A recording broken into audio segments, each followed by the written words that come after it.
My son, 7 at the time, froze at his first piano recital. I'm talking about the stuff of recurring nightmares some people would have for the rest of their lives. Froze. It was the typical recital setup. Picture 20 students sitting in a row, ranging from ages 7 to 18. One by one, the students faced the audience, stated the name of the piece they had prepared, then sat at the piano and played. The room was full of proud parents and grandparents, ready to burst into applause. Kind of like tonight. Sam was the 5th student in line. He played the first 40 seconds of the song with no problem, while I proudly recorded his performance from the first row. Then, in the middle of his rock and roll version of Old MacDonald's, his hands stopped. They didn't skip a note or simply pause for a second. They stopped. My muscles tensed as if preparing to get up and do something. I knew it wasn't my place, though. His teacher was in the chair nearby anyway. Surely she would help. She didn't. She didn't help. She didn't do anything. I looked at my husband. "No," he whispered.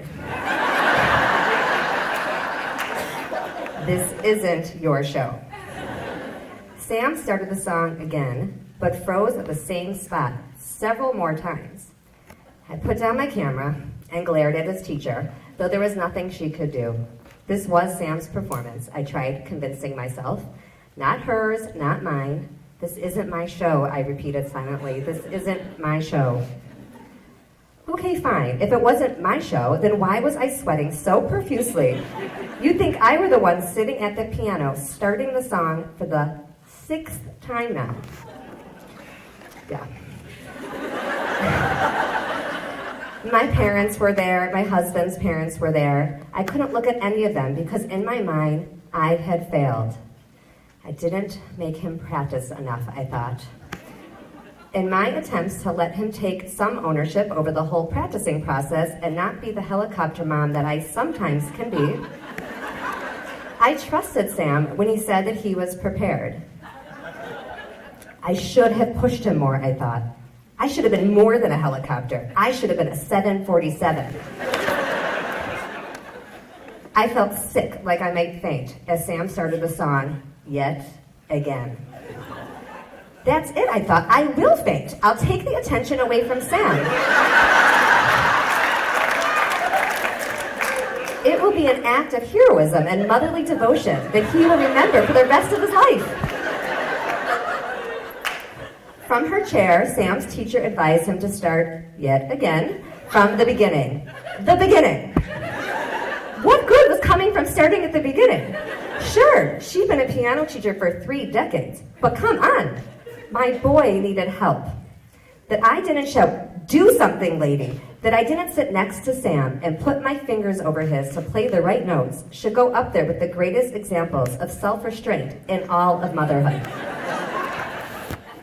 Sam eventually made it through the rest of the song, bowed and took his seat. We, his parents and grandparents, were extraordinarily proud that he stayed the course and hadn't run straight out of the room like I imagine I would have done in his place. And of course that was the issue right there. Sam had shown all the strength and fortitude any parent could wish for a child in that moment.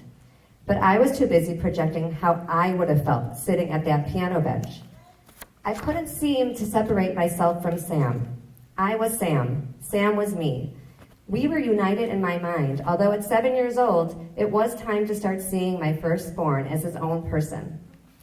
Unfortunately, the next 45 minutes of the recital were excruciating, even worse than the performance itself, at least for me. Sam reclaimed his seat among his peers and stared ahead while the other students took their turns. I was anxious to see Sam's eyes, but he wouldn't turn around. I wanted the warmth and love of my face to tell him that botching up that rock and roll version of Old MacDonald was okay. That his ability to stick with it until he got it right said more about his character than anything else possibly could. Why wouldn't that rascal just turn around and let me do my job? I'm not proud to admit that I distracted myself from worrying about how Sam might be feeling by hoping somebody else's child would make some kind of glaring mistake. They didn't. I didn't want Sam to be the only kid with an imperfect performance, I thought at the time. But I know now I also didn't want to be the only mom with a child who had made a mistake. I was making the entire recital all about me. I messed up a little, Sam said when he found us afterwards. But you stuck with it, I reminded him. His grandparents said variations of the same thing. We all did that dance of trying to keep him from any shame and embarrassment. But Sam didn't need our worrying and protection. He didn't need our anxiety, our helicoptering, or our attempt to shield him from any discomfort. He certainly didn't need me to imagine how I would have felt if I were him, because I was not him, and that was a good thing. Because my little boy was a self-possessed person who was taking responsibility for his recital. It was his show. Can we still go out for ice cream, he asked? And off we went. I knew at that moment that the blessing of this botched piano recital was learning to have faith in my son and learning to have some faith in myself as a mother. I feel confident that given the chance, Sam will make it through many of life's songs, no matter how many do-overs and false starts he has to endure along the way.